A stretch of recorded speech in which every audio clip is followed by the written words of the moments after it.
What's happening, everybody? Welcome. You're tuned into Whistlekick Martial Arts Radio, episode 551. Today, we're talking about extreme martial arts. I'm Jeremy Lesniak. I'm your host for the show, founder here at Whistlekick, where everything we do is in support of the traditional martial arts. What does that mean? Well, if you want to know what that means, go to whistlekick.com. You're going to find everything that we're working on over there, from our products to our projects. And if you find something in the store that calls your name, use the code podcast15. That's going to get you 15% off everything. Programs, shirts. If there's sparring gear over there, you can get that at a discount too. It's all available.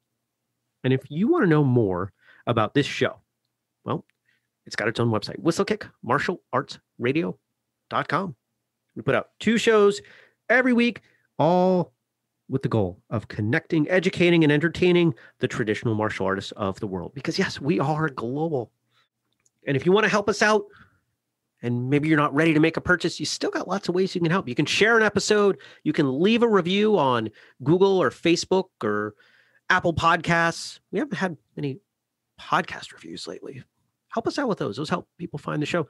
You could buy a book on Amazon. You could support the Patreon, patreon.com. If you think the new shows that we're doing are worth a whole 63 cents a piece, well, then you could support us at the $5 tier, and you're going to get exclusive audio as well as behind the scenes on the episodes and a whole bunch of stuff. And we have tiers that move up from there. The more you're willing to throw our way, the more we're going to give you back in exclusive content.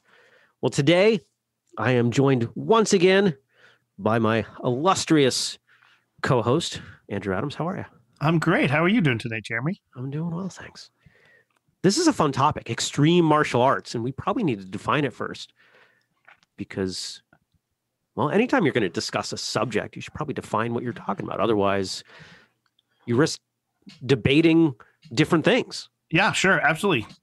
So what is, when I say extreme martial arts, what does that mean to you? For me, it's martial arts with like gymnastics and acrobatics and lots of jumping around off the ground. And, you know, with a lot of the extreme martial arts I've seen have been kobudo or weapon stuff. So throwing your bow in the air and having it spin around 3,500 times and then catching it behind your back and, you know, tubo. Yeah, or tubo, like, you know, so it's all of that stuff, but there's a big emphasis on showmanship, like what really looks impressive. That, to me, that's what extreme martial arts is, which I have very little, if any, experience with personally.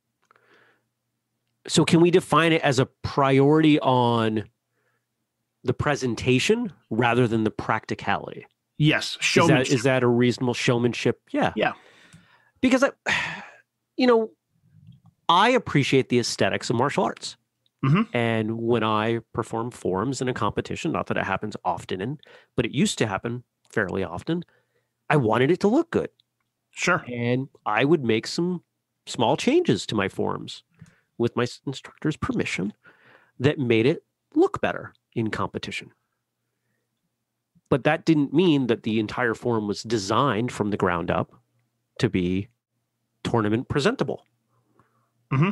Now, when you've gone to competitions, let's say percentage-wise, what percentage of competitors that you've observed would you say are extreme with their martial arts? I've only been to tournaments in New England, and only a dozen or so total. And I would say from what I have experienced, there's only been maybe 5%. Okay. Yeah. And that's probably what I would agree with. It's certainly the minority. And it's hard to say whether it's more popular now in competition or less. I think it depends dramatically on what competitions you're attending. Mm-hmm. In my experience, the NASCA World Tour tournaments have a higher percentage of what I think Andrew and I would define as extreme. And that let's note here, there's no criticism. I'm not criticizing. Are you criticizing extreme? No, I'm not criticizing extreme martial arts for what it is. No. And so why does this become a subject? Why might this be something we even want to talk about? Well, I think it's an interesting academic discussion because of the definition that we gave it: showmanship versus practicality. Mm-hmm. Well, the question would be, is it, I don't know if fair is the right word, but to be a judge in a ring, judging a tournament, does it make sense to have a traditional martial artist doing a form versus a extreme martial artist doing a form? Those things are they apples and oranges? Are they different varieties of apples? They're different varieties of apple. And I would say one of them is a purpose grown, we'll say, very shined up, maybe even has a little bit of a wax spray put on it so it glistens under the grocery store lights, versus a wild, organic, maybe even forgotten about apple. Both will nourish you. Mm-hmm. Both can taste really good. One takes a lot more time. Maybe I don't want to go there with that part, but my analogy's falling apart. I wish I hadn't even said it. They're for different purposes, right? Like, I don't expect that any extreme martial artist is going to step out and say, you know what? I'm going to use this 720, a double revolution kick of some sort, in self-defense on the street. And I think that is the number one criticism I see from people who are anti-extreme martial arts. Well, it wouldn't work on the street. They don't think it would work on the street. But it also doesn't mean that they don't know standard, quote unquote, standard techniques. Mm-hmm. But again, that goes back to, should those two apples be judged against each other in a tournament? And this is really hard. And for anybody who's had to referee in a ring that has had this, at a lot of larger tournaments and even some not so large tournaments, they will separate this out. But sometimes they don't. And in fact, in my experience, most of the time, the competitions I attend, they don't. So what do I do when I'm in the ring? If I have a ring that is mixed between traditional and extreme or flashy or gymnastics or whatever you choose to call it, I will hone in on the things that are universal. A backflip is not universal, but when you throw a kick, there are things that are universal about that kick. Are you going to fall over if that kick is applied? I don't mean if you throw the kick in the air, but are you off balance in an unintentional way? Well, to me, that's going to show up in your score. Mm-hmm. If you throw a punch, if your hand is half open, that's going to affect your score. And so I try to strip away the non-practical movements in an extreme form when I'm judging them against a traditional form. Yeah, that makes sense. But if I'm judging a ring that it has, is entirely extreme, then I have other criteria I'm looking for. Is it creative? Is it athletic? The moment you're going to open the door and say, this is the way I do my form, you better bring it. You better show me something, right? Otherwise, you stay with your traditional stuff. But you wouldn't know that ahead of time, correct? No, but you know the moment they start. No, but what I'm saying is, if you're a judge and you've got 15 competitors, and you might not even know that you have 15, you're just sitting up there and waiting for whomever's coming up next, and it's a traditional, and then the next one's traditional, and you're judging them each time, and then an extreme martial artist comes up and does something you wouldn't have necessarily known, or so how would you be able to compare? Or let's say it's the opposite. Let's say it's the first 5 competitors are extreme martial artists and doing lots of flips and jumps and kicks, and you're judging them on this, and I'm judging them on how creative it was, and this person's flip was better or whatever. And then you have a traditional martial artist come up who's not doing those things. It's difficult at that point, unless you know ahead of time that this is what I'm going to be judging my criteria on. If there are 15 people in a mixed division, at least one of them is going to be traditional. Yeah. So it being a generally accepted as traditional division, right? The promoter made the call to not open up an extreme division. Mm-hmm. They have to have the same rules. I can't up I can't judge the traditional student with extreme rules. It doesn't work that way, but I can judge the extreme student with traditional rules. Mm-hmm. And so if they're in a mixed bag, it doesn't matter if the first 14 come up and present in extreme form. That they're in this. This is how I do it, and that has led to, I felt, the most fair things. Because what does an extreme form tend to have that a traditional form may have a harder time with? Energy and intensity. These are things that I look for in a traditional form as well. So it's not easy. This is not easy. This is why so many people that sit in chairs, aka referees, judges, I don't know, using the word judges, but referees, this is why they're so happy when those divisions are separate. Absolutely. I think it makes a lot of sense. In every other group of events, and taking a step outside of martial arts, if you want to do motocross, dirt bike racing, you can do that. They have competitions and you can go around the country and do the circuit of doing that sort of stuff. But if you're going to be doing extreme motocross stuff, they have a totally separate events for you. And I think that makes a lot of sense. It does. It absolutely does. Now, how about the line? Where do we draw the line between something that's extreme and something that's traditional? We talked about the intent, designed for showmanship versus not, but it's not always that easy to define, and it's going to be different in different schools. Absolutely. And, I consider myself a traditional karateka, but my school does roundhouse kicks. And if you're going to get super traditional, Gishin Funakoshi wrote in his first book, he listed out the kicks that are required for karate, and roundhouse kick's not there. It didn't show up until his second book. And so that's not traditional. Most traditional kicks wouldn't have ever left the ground, but yet there are many quote traditional karate kata that have jump kicks. Mm. And so where does that line go? It's like everything else I've said on this show for as long as it's been around. It's in the eye of the beholder.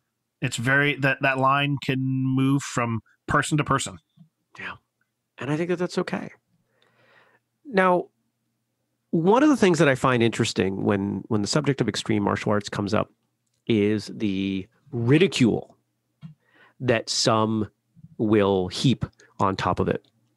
And I think that's for a few reasons. One, I think sometimes it comes from people who are jealous. They wish they could do those movements. And this is me as someone who is very much not an extreme martial artist. But I look at some of those movements and I would love to be able to do some of those. I mean, there's some people doing some amazing stuff and really pushing the limits. And then you've got other people who maybe they think it would be easier to retain teenage students if they had a program for that. I hadn't thought of that, but sure. And there are programs out there to help you teach that stuff, even if you're not someone who's able to do it. And there are plenty of ways to incorporate it into our curriculum. I think back to what I experienced as a child, and our instructors gave us some freedom on some things. We would challenge each other. If you think of playing a basketball game of horse, trying to make shots that other people are making and try to land kicks that other people are landing, and you challenge each other, and it's so much fun. Absolutely. And maybe I'm not able to do a backflip into a kick and land in a split followed by a back roll handstand. But if a friend of mine down the line in class can do that, I'm going to cheer him on. I'd be happy just being able to do a split. Yeah. I think a lot of controversy comes as well from those that don't think it's a martial art, which is difficult because how do you define what is a martial art? Right. What is martial? What is art? I'm going to be honest. I don't know anyone who is an extreme martial artist that does not have what I would call traditional martial arts fundamentals. Mm-hmm. Just because you don't see them doing rising block, reverse punch doesn't mean they don't know how to do it. Sure. Just because they don't do a standing in place front kick, but rather do, a jump, double side kick followed by a front kick and then land, doesn't mean they don't know how to do those movements independently. Mm-hmm. If I go to a tournament and I see someone doing their thing, I'm assuming that they're putting forward the material that they know best and enjoy most and have spent the most time practicing. And that doesn't matter whether they're doing extreme or hyper traditional movements. I would agree, but that is an argument I've heard, that it's not a martial art. Martial being in quotes. Yeah. Well, for me, I take it back to this. Everything we do in martial arts is not one-to-one correlated to practicality. If I spend time doing push-ups in my martial arts class to make my students stronger, that helps, doesn't it? It Sure. helps. Actually, I put a shirt up on the website last week, stronger people are harder to kill. Right? If you have the ability to do a backflip or to do a split or to jump in the air and do 3 kicks before you land, I would imagine that you have greater flexibility and an increased ability to generate power, which to me has a direct correlation on how you're going to fare on the street. And I'd be willing to bet your balance is probably pretty good. Yeah. Yeah. We think about all those things that you're trying to train to make yourself a better martial artist. Some of these, let's call them tools of jumping high and spinning and flipping, will help you with some of those skills. So I don't see anything wrong with it. Mm-hmm. Just because it's not for you doesn't mean there's anything wrong with it. Oh, absolutely. Now, I was watching, pretty much unrelated to martial arts. I have a TikTok account and I watch TikTok for the animal videos because it is the fastest way to watch a whole bunch of dog videos. And it's a lot of fun. Now, TikTok has started to figure out who I am somehow, and they're showing me some things that are not animal videos, which, most of the time it's okay. And one of them, and I just saw this yesterday, it was, it looked like a high school basketball game, and you saw 2 probably early 20s guys run halfway down the length of the gym and do a cartwheel followed by a backflip. And then you see a man who's probably weighing in at 275 start running down the gymnasium. And there's this collective panic among the people watching, going, oh my God, he executes a perfect cartwheel into a backflip. It was beautiful. Now, why do I bring this up in this context? Because there are a lot of times that as we get older, or maybe we're carrying a few extra pounds, we look at some of these athletic endeavors and say, I can't do that. And I say, BS. I learned how to do a backflip at 33, 34, having never been able to do one. And an unassisted front flip at about 6 months later. Mm-hmm. In the world of gymnastics, which is where most people learn how to do those things, I was unhelpable. There was no way that was going to work. Yeah, you were way past your prime. Right. But I persisted and I figured it out. And not to say that 33 is old, but I don't like applying those standards. I don't like saying, well, you're this age, so you can't do that. And I think that's a bunch of crap. If you want to figure it out, you can figure it out. And that's why I bring up the story of the rotund man doing the backflip. Yeah, that would be me. You're going to do a backflip? No, but that would be the rotund man trying to do a backflip. But how much power does that guy have? Oh, sure. Right? To do a backflip means you've got a tremendous amount of not just strength, but power, the ability to apply that strength quickly through the legs. I don't want to get kicked by that guy because now he's got power and a lot of weight behind it. It's going to break through my ribs. Sure. So to me, extreme is It's a retention tool. It's a training tool. And for the right people, it's a lot of fun. Do you disagree? No, I absolutely agree. I would like to see it split apart more at tournaments. I just think it's incredibly, and again, I'll preface this with I don't have a lot of experience with it, but I just have to imagine as a judge, as a ref, as someone having to sit and judge these two apples from each other. I almost feel like they're apples and oranges.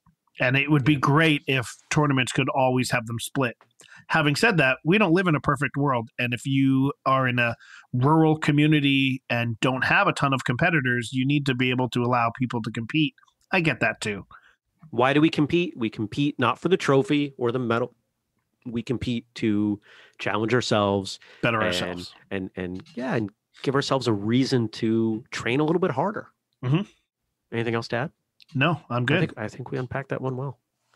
If you have feedback, and I'm sure some of you do, most of you aren't going to write to me, but I hope you do. Jeremy at whistlekick.com. Thanks for talking about this one with me, Andrew. Good subject.